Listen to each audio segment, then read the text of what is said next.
ఏసే గురించి దేవుని నమ్ముకోండి, ఎలాంటి అద్భుతాలు జరుగుతాయి ఇవన్నీ చెప్పాడు అందరికీ.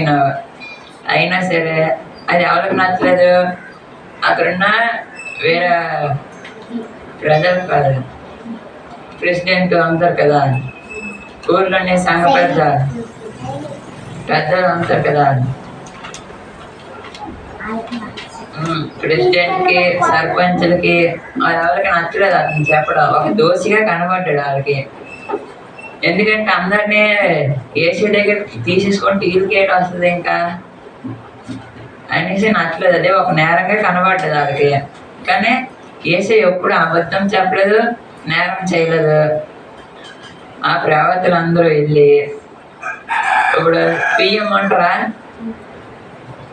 పిఎం దగ్గరికి వెళ్ళి పర్మిషన్ అడుగుతారు సిలువ వేయడానికి. ఆవిడ పిఎం పర్మిషన్ ఇచ్చేస్తారు, నాకేం సంబంధం లేదు, ఏది చేసుకుంటారో చేసుకోండి అనేసి చెప్పేస్తారు, పర్మిషన్ ఇచ్చేస్తారు వాళ్ళకి. అప్పుడు ఒక రాత్రి నుంచి వేసుకోవడం పట్టుకోవడానికి అందరూ వెళ్తారు. అది కూడా ఒక శిష్యుడు యేసుప్రభు నమ్మేస్తాడు 30 నాణాలకి, 30 వెండి నాణాలకి. అప్పట్లోనే అమ్మేస్తే వాళ్ళు వచ్చి ఇతన్ని తీసుకెళ్ళిపోతారు వేసేనే. అది రాత్రి అతను ఉమ్ములేసి అతను హింసించిన తర్వాత ఉదయం సిలువ వేయడానికి కొట్టుకెళ్తారు. అది కూడా తన సిలువని కొండ కింద నుంచి కొండపై వరకు ముళ్ళు వేసి ఆ ముళ్ళులపై నడిపించారు. అతని తలకి ముళ్ళుల కిరీటం పెట్టారు. ముళ్ళుల కిరీటం పెడితే అతను అలా నడుచుకుని వెళ్తున్నాడు. లాస్ట్కి అక్కడ సిలువ వేస్తారు, కొండపైన సిలువ వేస్తారు. అతను కళ్ళు మూస్తారు, మెడలు వంచి కళ్ళు మూస్తారు. వెంటనే పెద్ద తుఫాన్ లాంటిది వచ్చింది. ఆ సైనికులు ఉంటారు, ఆ సైనికుల్లో పెద్ద అతను ముందుకు వచ్చి నిజమైన యేసుక్రీస్తు అని చెప్పాడు. అప్పుడు చెప్తే అతను కళ్ళు మూసేస్తారు కదా, అతనికి సిలువ నుంచి దించేస్తారు. వాళ్ళ శిష్యులను వాళ్ళ అమ్మ వాళ్ళందరూ దించేసి అతనే 31 తీయను అందరూ ఉంటుంది. ఇది సమాధి అవుతుంది, యేసుక్రీస్తు సమాధి. అందులోని యేసు ప్రభుని అట్టుకెళ్ళి ఆడతారా, ఇంకండి ఇదే యేసు ప్రభుని అట్టుకెళ్ళి ఆడతారు.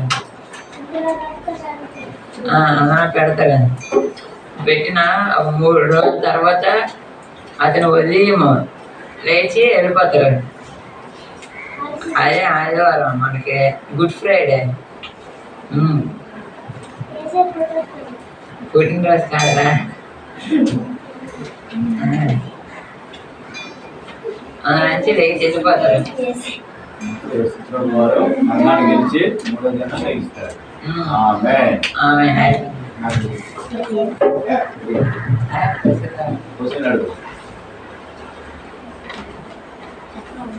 యేసుప్రభు తనకి ఏంటంటారు,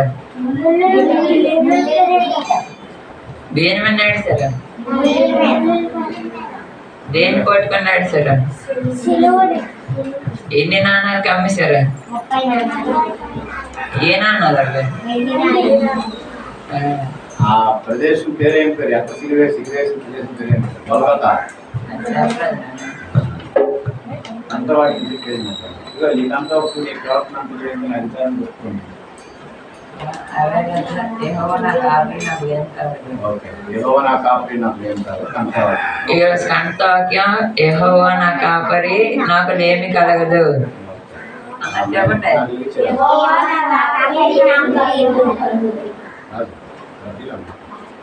అయిపోయింది యాక్షన్ సాంగ్.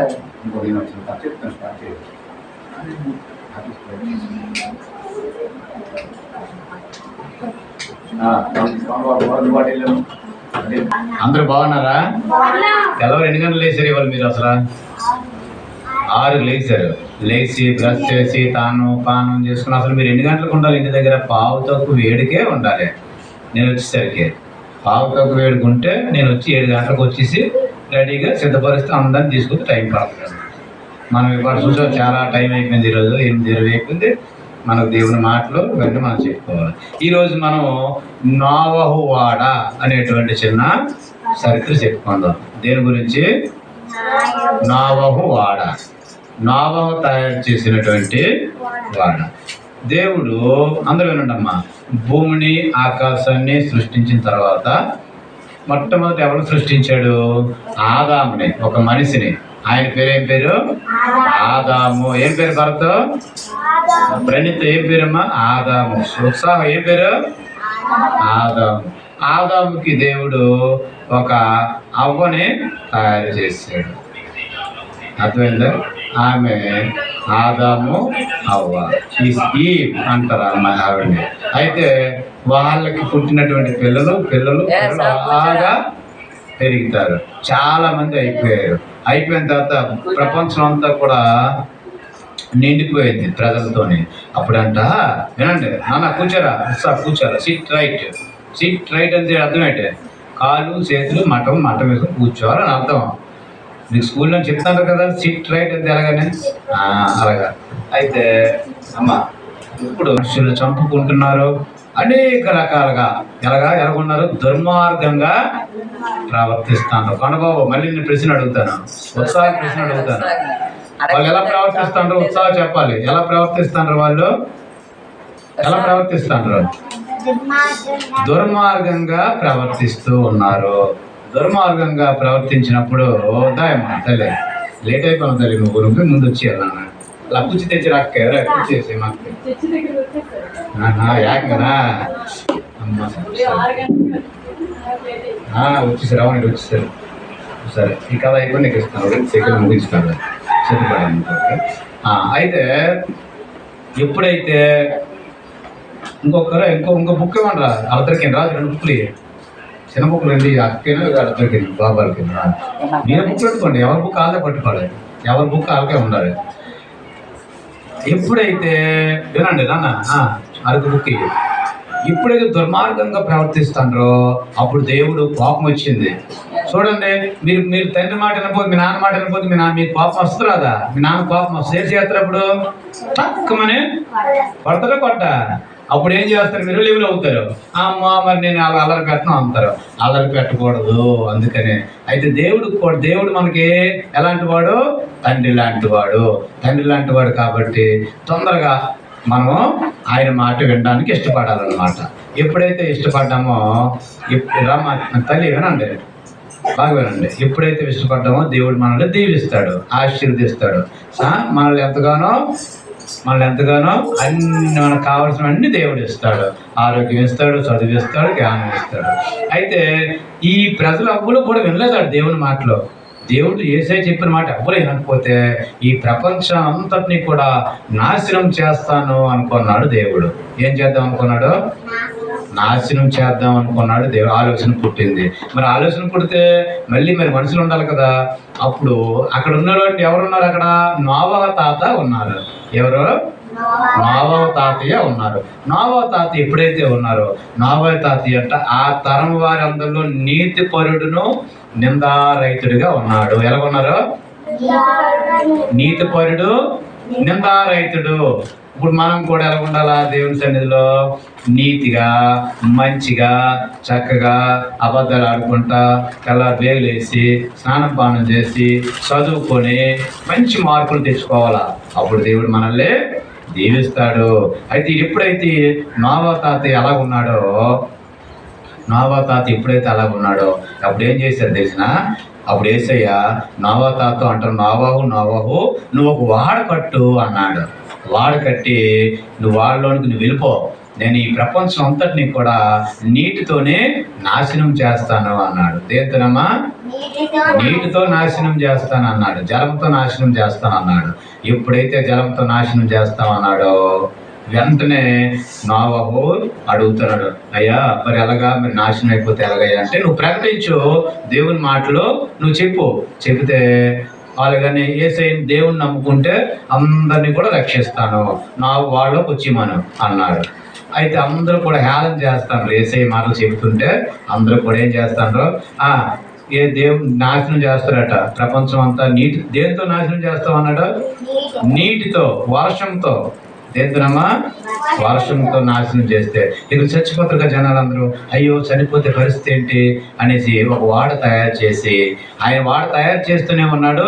అందరికీ రోజు దేవుని మాటలు చెప్తున్నాడు, అయ్యా రండి రండి రండి అని. అయితే ఆ వాడ నోవా తాత తయారు చేసినటువంటి వాడ ఎలాంటిదంట? 300 మూరల పొడుగు, 50 మూరల ఎడల్పు, 30 మూరల ఎత్తు. ఎంతమ్మా? 300 పొడవు ఎంత? 300 మూరలు. మూర అంత చెప్పండి, ఎలా చెప్పండి? మూర ఎలాగా? ఎలాగ మూర? అది చెప్తాను చూడు, ఎలాగా చెప్పు, చూపించాలా? ఇక్కడి నుంచి ఇదే అన్నమాట మూర. అది మీ మూర ఎంత అంటే ఎంత? మీ మూర చూపించండి. అది మూర అంతే. అలాంటి 300 మూరల పొడవు, అంటే 300 మూరలు వేయాలి అలాగ చివరికి. ఆ తర్వాత మరి ఎత్తు ఎంత ఉంది? 50 మూరలు ఎడల్పు ఉంది. ఇలాగ ఎడల్పు, ఇది హైట్ ఉంది, ఎడల్పు ఉంది, అంటే వెడల్పు ఉంది, ఇంకా వెడల్పు ఉంది.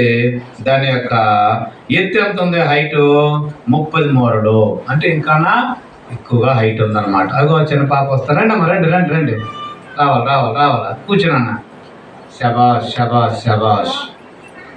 కూర్చున్నాను, అందరూ కూర్చున్నామ్మా, అందరూ కూర్చోండి. రాజు ఒక సైడ్ నా ప్రకాశం. ఆ వాడు ఎప్పుడైతే తయారయ్యిందో వాళ్ళకి ప్రజలందరూ రమ్మంటుంటే ఎవరు రావటం లేదు. ఉట్టిదే నాశనం చేయడు అన్నారు. అయితే ఎప్పుడైతే వాడంతా పూర్తి అయిపోయిందో, ఎన్ని సంవత్సరాలు పట్టింది వారు తయారు చేయడానికి? 120 సంవత్సరాలు పట్టింది. ఎన్ని సంవత్సరాలమ్మా? పొడవెంత? 300 మూరలు. వెడల్పు ఎంత? 50 మూరలు. ఎత్తు ఎంత? 30 మూరలు. అది గుర్తుపెట్టుకోండి, గుర్తుపెట్టుకోండి. అయితే వర్షం దేవుడు ఏం చేశాడంటే, వాడంతా తయారైపోయిన తర్వాత ప్రతి జీవులను, పక్షులను, జంతు పేరు చెప్పండి. కుక్కలు, నక్కలు, పిల్లులు, ఏనుగులు, పులులు, సింహాలు, చెప్పండి పేర్లు. కాకులు, అన్నిటినీ కూడా దేవుడు అల్లే పురుగుతో సహా, క్రిమితో సహా అన్ని కూడా లోపలికి రా నాన్న అలా నిక్కిని ఆ బయట డోర్ వేసి రాజు వెళ్ళట, బయటకు వెళ్ళడం 4 5 అయితే ఎప్పుడైతే తయారు చేశాడో, ఇక అంతా తయారైపోయింది. తయారైపోయిన తర్వాత అప్పుడు రాలేదు కదా, జంతువులన్నీ లోనికి వెళ్ళిపోయేవి. దేవుడు బయట నావోకి 3 కుమారులు ఉన్నారు, తన భార్య ఉంది, 3 కోడళ్ళు ఉన్నారు. మొత్తం ఎంతమంది అయ్యారు? నావో భార్య, 3 కొడుకులు, 3 కోడళ్ళు. ఎంతమంది అయ్యారు? 8 మంది అయ్యారు. 8 మంది వాళ్ళలోకి వెళ్ళిపోయారు. అందరూ కూర్చోరు లోపల. నామనా అంటే లోపల కూర్చున్నాను, స్టోవ్ తీసి కూర్చో. అయితే ఎప్పుడైతే కూర్చున్నారో వీళ్ళందరికీ కూడా దేవుడు ఏం ఆజ్ఞాపించి, మీరు బయటకు రావద్దు, నేను గెల్లేస్తాను లోపల. గెల్లేసిన తర్వాత మీరు వర్షం పడుతుంది, మీరు లోపల ఉండండి, ప్రపంచం నాశనం అయిపోద్ది అన్నాడు. వెంటనే ఆకాశం నుంచి వర్షం స్టార్ట్ అయ్యింది. ఆకాశం నుంచి 1 రోజు పడింది. ఏ రోజు నీరు ఎక్కువ అవుదా? 2 రోజులు పడింది, 3 రోజులు పడింది, అలాగే 40 రోజులు పడింది. ఎన్ని రోజులు పడింది? పెద్ద వర్షం పడింది. అప్పుడు భూమి అంతా ఏటైపోద్ది, నీటితో నిండిపోయింది, వాడ తేలిపోయింది. ప్రజలందరూ కూడా చనిపోయారు. చూసారా?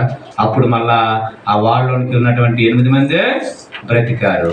తర్వాత మళ్ళీ 6 నెలల తర్వాత మళ్ళీ అది వాడ నీరు తగిన తర్వాత వాళ్ళని బయటకు వచ్చారు. ఆ నోవా సంతానమే, వాళ్ళ పిల్లలే మళ్ళీ వాళ్ళ ప్రపంచం అంతా కూడా తయారయ్యింది. అర్థమైంది మీకు ఇప్పుడు కదా? దేవుడు దేంతో నాశనం చేసే ప్రపంచాన్ని? నీటితో. ఒకసారి నాశనం అయిపోయింది కదా, ఒకసారి అయిపోయింది. ఇప్పుడు రెండోసారి కూడా దేవుడు నాశనం చేస్తాడు, కానీ జలంతో కాదు, అగ్నితో నాశనం చేస్తాడంట. ఆయన 2వ రాకడికి మనం అందరం కూడా సిద్ధపడాలి. దేవుడు చిన్న వాక్యాన్ని దీవించి ఆశీర్వదించును గాక. ఆమేన్.